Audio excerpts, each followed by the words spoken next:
जीवन में सबसे कठिन दौर वो नहीं जब कोई आपको समझता नहीं। जीवन में सबसे कठिन दौर वो नहीं जब कोई आपको समझता नहीं, बल्कि सबसे कठिन दौर वो होता है जब आप खुद को समझ नहीं पाते। तो जय हिंद मेरे प्यारे दोस्तों, मैं पवन कुमार सिंह आप लोग का हार्दिक स्वागत करता हूं प्रिपरेशन विद पवन अर्थात PWP में। तो कैसे हैं दोस्तों, उम्मीद करते हैं आप लोग अच्छे होंगे, मस्त होंगे, जबरदस्त होंगे और अपने पढ़ाई को कंटिन्यू किए होंगे। तो चलिए दोस्तों, जैसा कि आप लोग जानते हैं हम लोग का जो पढ़ाई का कार्यक्रम चल रहा है उसी को हम लोग कंटिन्यू करते हैं, ठीक है ना दोस्तों। तो ध्यान दीजिएगा दोस्तों, हम लोगों ने पिछली क्लास में रिवर्स यानी नदियों के बारे में पढ़ा था और पूरी तरह से कंप्लीट कर लिया था, ठीक है ना दोस्तों। अब रिवर्स के बाद, नदी के बाद जो हम लोग का अगला टॉपिक है डैम्स ऑफ इंडिया अर्थात भारत के बांध, ठीक है ना दोस्तों। आज हम लोग को जो पढ़ना है भारत के बांधों के बारे में पढ़ना है, ठीक है ना। तो चलिए आइए देर न करते हुए अपने कार्यक्रम को शुरू करते हैं, ठीक है ना दोस्तों। तो चलिए ध्यान दीजिएगा, आज हम लोग को जो पढ़ना है दोस्तों डैम ऑफ इंडिया अर्थात भारत के बांध, ठीक है ना। अब आइए ध्यान दीजिएगा, भारत के बांध को पढ़ना है तो सबसे पहले बांध की परिभाषा हमको बताइए, ठीक है ना। अब देखिए बांध की परिभाषा क्या होती है दोस्तों। देखिए नदियों के मार्ग में अवरोध उत्पन्न करके जल का भंडारण करना ही क्या कहलाता है, बांध, ठीक है ना। अब देखिए जैसे कि मान लीजिए ये नदी बह रही है, ठीक है ना, इस तरह से नदी बह रही है, ठीक है, इस तरह से नदी बह रही है। अब ये नदी जब बह रही है तो यहाँ से ये पानी लाएगी अपने साथ में, वाटर आता होगा बीच में से ना, ये पानी ला रही है। अब देखिए अगर हमको बांध बनाना है तो यहीं पर बीच में इसको क्या करेंगे, गेड़ देंगे ना, रोक देंगे, पानी को रोक देंगे और यहाँ पर बांध बना देंगे। जब यहाँ पे इसको हम रोकेंगे पानी को तो यहाँ पर अवरोध उत्पन्न हो गया। तो बताइएगा दोस्तों, जब यहाँ पर रोके और नदी इधर से बह रही थी तो यहाँ पर पानी का क्या होगा, भंडारण हो जाएगा कि नहीं, इस क्षेत्र में जलाशय रुक हो जाएगा कि नहीं। अब इसके पीछे ये देखिए, तो हमारे पास बांध तो हो गया, ये वाला तो बांध हो गया, ठीक है ना। लेकिन इसके पीछे एक बड़ा सा जलाशय बन जाता है, ठीक है ना, ये बड़ा सा जलाशय, ठीक है ना, जहाँ पर पानी इकट्ठा हो जाता है, ठीक है ना दोस्तों। अब इतना पूरा क्षेत्र में इकट्ठा होगा, इसी को हम लोग जलाशय कहते हैं, अर्थात इसी को हम लोग कहते हैं झील का भी निर्माण हो जाता है, ठीक है ना। तो आप इसे कह सकते हैं झील, इसे क्या कह सकते हैं दोस्तों, आप इसको झील कह सकते हैं और इसको क्या कह सकते हैं, बांध कह सकते हैं। और आप लोग बताइएगा इसको क्या कह सकते हैं, नदी कह सकते हैं, और इसको क्या कह सकते हैं, जल कह सकते हैं या पानी कह सकते हैं। तो आप लोग को समझ में आया कि नहीं। देखिए एक नदी थी, उसमें क्या हो रहा था, जल बह रहा था और बीच में हमने क्या किया, उसके रास्ते को रोक दिया, ठीक है ना। तो क्या हो गया, बांध का निर्माण कर दिया। और जैसे ही बांध का निर्माण होगा पीछे एक जलाशय बनेगा बड़ा, और ये जो जलाशय बनेगा यही क्या हो जाएगा, झील का रूप ले लेगा, ठीक है ना दोस्तों। समझ में आया, क्लियर ना। तो अब आप लोग को समझ में आया बांध क्या होता है, कि नदियों के द्वारा जो मार्ग में अवरोध उत्पन्न किया जाता है उसे हम लोग क्या कहते हैं, बांध कहते हैं, ठीक है ना। और उसके पीछे एक बड़ा भंडारण, जल का भंडारण इकट्ठा हो जाता है, उसको हम लोग अपने हिसाब से जरूरत पड़ने पर खोलते हैं और बंद कर देते हैं, ठीक है ना दोस्तों। उसी को हम लोग क्या कहते हैं, डैम कहते हैं, ठीक है। तो चलिए आगे बढ़िए। अब आइए ध्यान दीजिएगा कि डैम का उपयोग क्या है, अर्थात डैम का हम लोग प्रयोग कहाँ कहाँ कर सकते हैं, क्यों डैम की जरूरत पड़ी, किस लिए डैम की जरूरत पड़ी बताइए।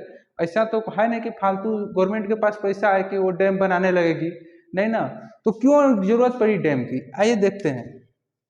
देखिए डैम का उपयोग, बांध का उपयोग जो पड़ा बाबू, नहर के लिए पड़ा। किसके लिए, नहर का।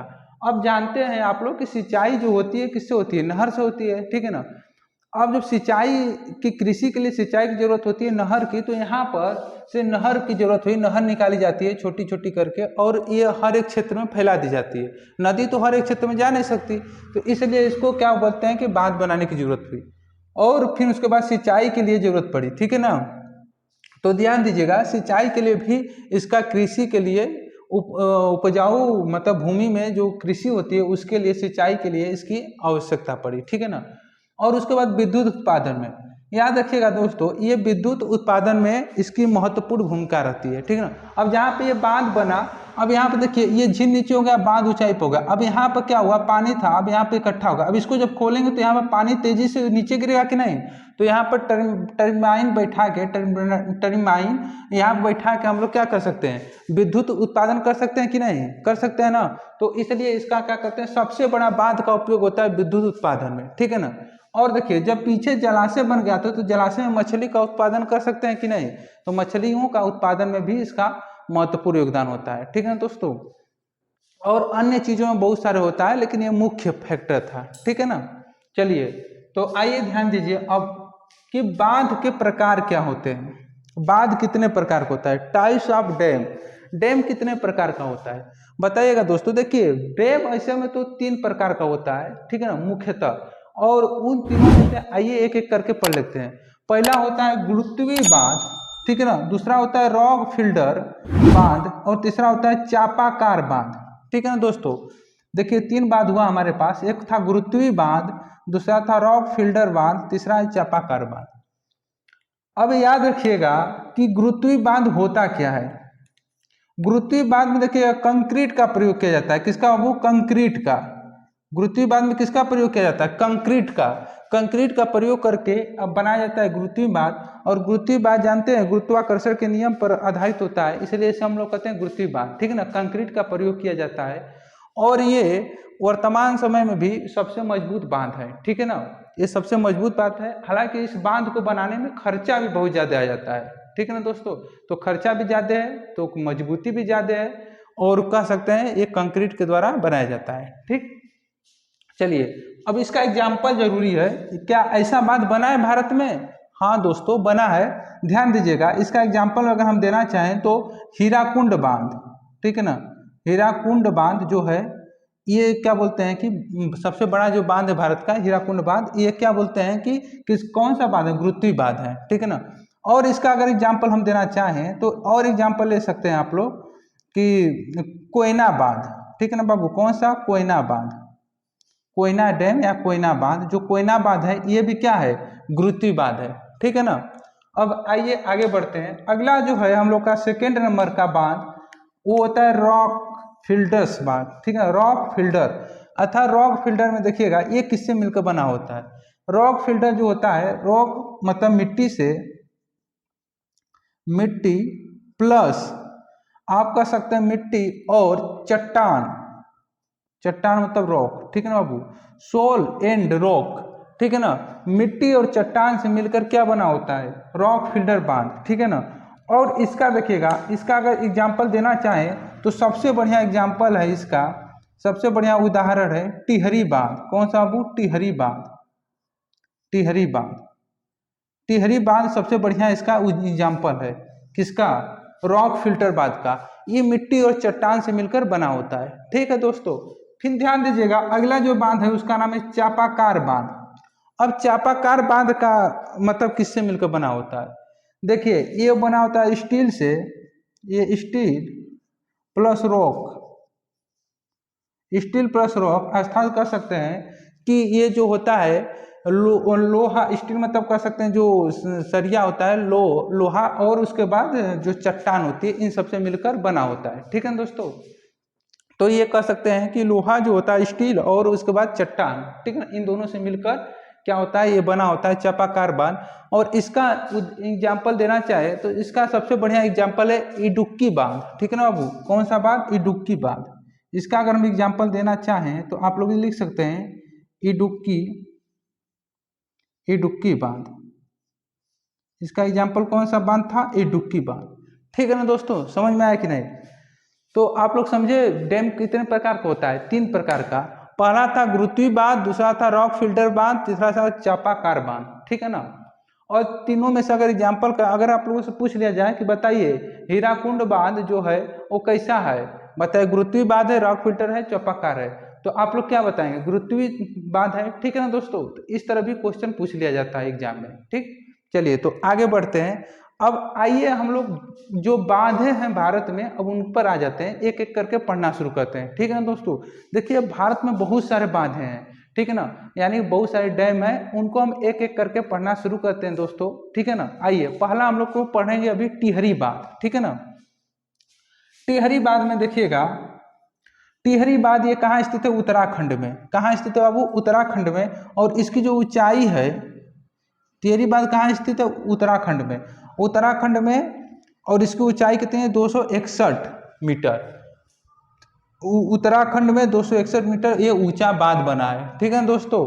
अब इसके बाद आगे आइएगा, ये टिहरी बांध है कहाँ कहाँ पर है, किस नदी पर है, तो ये देखिए पेपर में पूछा जाता है। ये देखिए भागीरथी, किस नदी पर, भागीरथी और भिलांगना, भागीरथी और भिलांगना नदी के तट पर, यानी दोनों के संगम पर, तट पर नहीं बाबू, दोनों जहाँ आपस में मिलते हैं उन दोनों के संगम पर बना है कौन सा बांध, टिहरी बांध, ठीक है ना। और उसके बाद आगे आइएगा तो यह एक प्रकार का रॉक फिल्टर बांध है, जैसा कि हमने ऊपर बताया था। रॉक फिल्टर बांध क्या होता है, जो मिट्टी और चट्टान से मिलकर बना होता है, उससे हम क्या कहते हैं, रॉक फिल्टर बांध, ठीक है ना। तो आप लोग बता सकते हैं टिहरी बांध जो है रॉक फिल्टर बांध है, ठीक है ना दोस्तों। याद रखिएगा कि इसका निर्माण 1978 में शुरू हुआ था, ठीक है ना, 1978 में शुरू हुआ और ये बनकर तैयार हो गया 2006 में, ठीक है ना दोस्तों। 1978 में शुरू हुआ था और बनकर तैयार हुआ कब, 2006 में, ठीक है दोस्तों। अब आगे बढ़िएगा, यह भारत का सबसे ऊंचा बांध है, क्या है, सबसे ऊंचा बांध। भारत का सबसे ऊंचा बांध कौन सा है, टिहरी बांध, ठीक है ना दोस्तों, जिसकी ऊंचाई 261 या लगभग 260 मीटर कह सकते हैं, ठीक है ना। अच्छा, अब आप लोगों से अगर हम पूछ लें कि बताइएगा ये बांध का जो उपयोग होता है विद्युत उत्पादन में होता है, तो बताइए सब कितना मतलब मेगावाट का विद्युत उत्पादन करता है टिहरी बांध, ठीक है ना। तो देखिएगा जो टिहरी बांध के द्वारा 1000 मेगावाट का क्या होता है, विद्युत उत्पादन किया जाता है, ठीक है ना दोस्तों, समझे कि नहीं। टिहरी बांध के द्वारा वहां पर 1000 मेगावाट का क्या होता है, विद्युत का उत्पादन किया जाता है, समझे कि नहीं। टिहरी बांध से रिलेटेड फैक्ट याद रखिएगा, ये कहाँ स्थित है, उत्तराखंड में। इसकी ऊंचाई कितनी है, 261 मीटर, ठीक है ना। एक ऐसा है रॉक फिल्टर बांध है, ठीक है दोस्तों। और अगर हम इसकी बात में कहें तो किस नदी के तट पर है, किस नदी के संगम पर है, तो भागीरथी और भिलांगना नदी के संगम पर है, ठीक है। अगर इसी से हम एक और फैक्ट पूछ लें आप लोगों से कि बताइए सबसे भारत का सबसे ऊंचा बांध कौन सा है, तो टिहरी बांध। क्लियर हुआ कि नहीं, क्लियर हो गया। तो चलिए आइए दोस्तों मैप पर देख लेते हैं, ठीक है ना।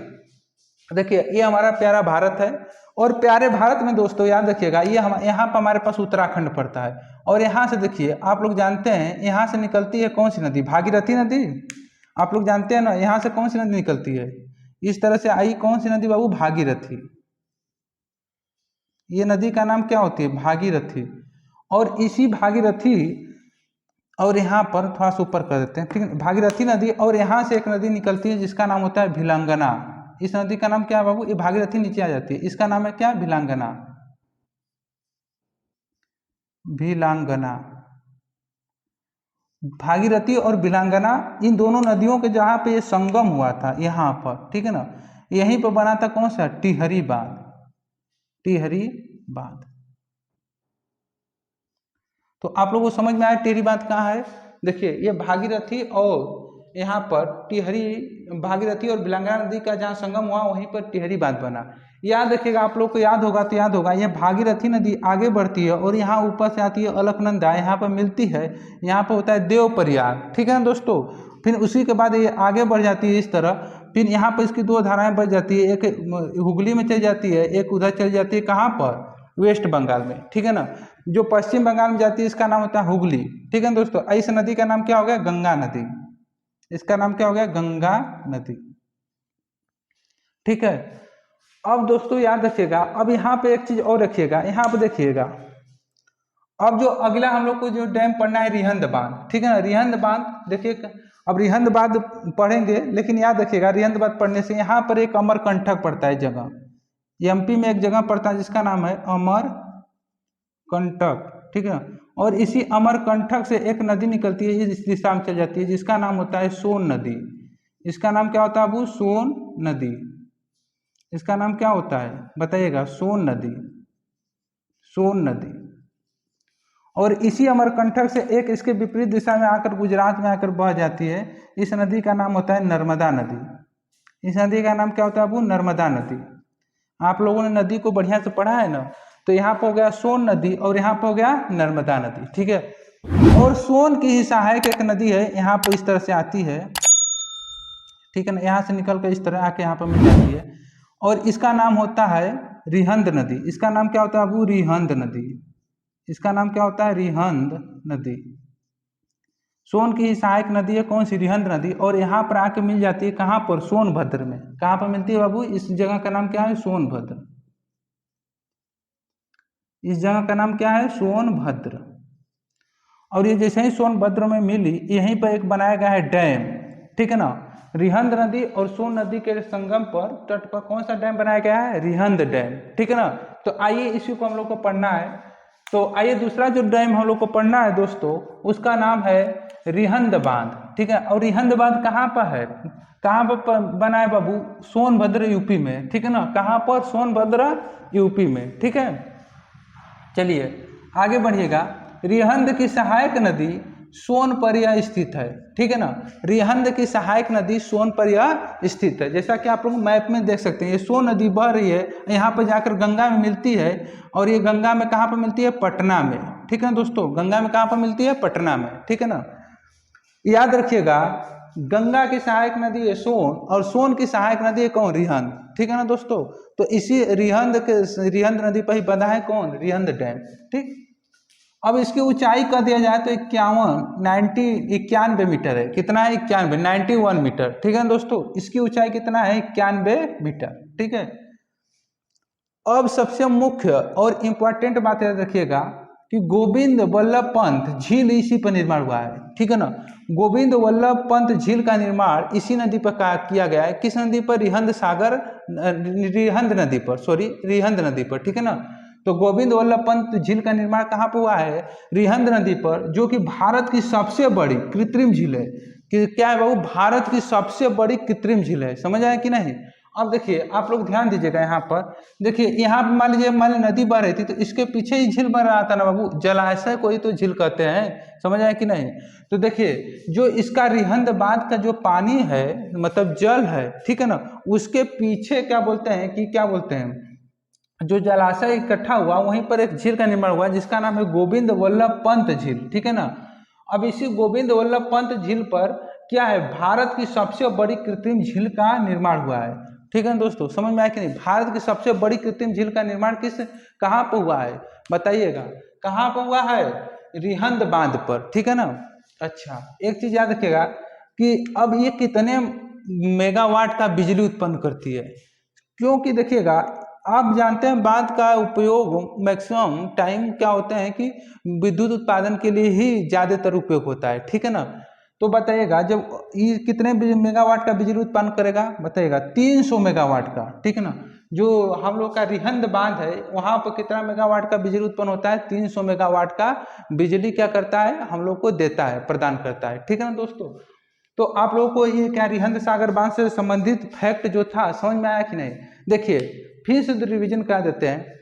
देखिए रिहंद सागर बांध सोनभद्र यूपी में स्थित है, ठीक है ना। किस नदी पर, रिहंद नदी पर। रिहंद नदी क्या है, सोन नदी की सहायक नदी है। सोन नदी क्या है, गंगा की सहायक नदी है, ठीक है ना दोस्तों। अब आगे आइएगा, बढ़ते हैं तो इसकी ऊंचाई कितना है, 91 मीटर, 91 मीटर, ठीक है ना। अब उसके बाद इसी बांध पर एक झील का निर्माण हुआ है, जिस झील का नाम है गोविंद वल्लभ पंत झील, ठीक है ना दोस्तों। इसका क्या नाम है, गोविंद वल्लभ पंत झील, जो भारत की सबसे बड़ी झील है। भारत की सबसे बड़ी कौन सी झील है, गोविंद वल्लभ पंत झील, ठीक है ना। यूपी के एग्जाम के लिए मोस्ट इंपॉर्टेंट, ठीक है ना, गोविंद वल्लभ पंत झील, ठीक है। किस नदी पर है, रिहंद नदी पर, रिहंद बांध के पास है, और किस जिला में, सोनभद्र में, ठीक है दोस्तों। अगर और पूछे बिजली उत्पादन में तो 300 मेगावाट का ये बिजली उत्पादन करती है, ठीक है।